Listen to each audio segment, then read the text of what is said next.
बिस्मिल्लाहिर्रहमानिर्रहीम। अस्सलाम वालेकुम। हम अवाम और पुलिस के साथ मैं हूँ सुंदुसान। जी नाज़रीन, आज 4 अगस्त यौम शहदा का दिन मुल्क भर में मनाया गया।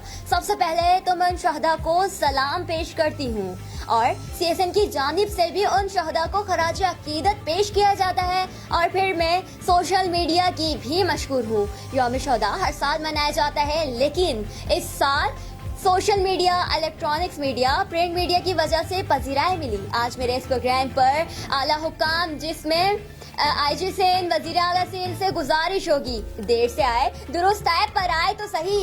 हर बड़ा दिन हो या छोटा दिन, ईद उल अज़हा हो या ईद उल फितर, हम इन शहदा के घर पर अगर कोई DIG, SP या IG, इन दोनों पर अगर इन शहदा के घर जाकर उनके बच्चों के सर पर शफकत का हाथ रखते हैं तो मेरे ख्याल से उनकी और उनके लवाहिकीन की हौसला अफजाई होगी। मैं दुआ गो हूँ अल्लाह ताला उन शहदा को जन्नत फिरदौस अता फरमाए और उनके वर्सा को सब्र जमील अता फरमाए। पाक फौज जिंदाबाद और पुलिस पाइंदाबाद।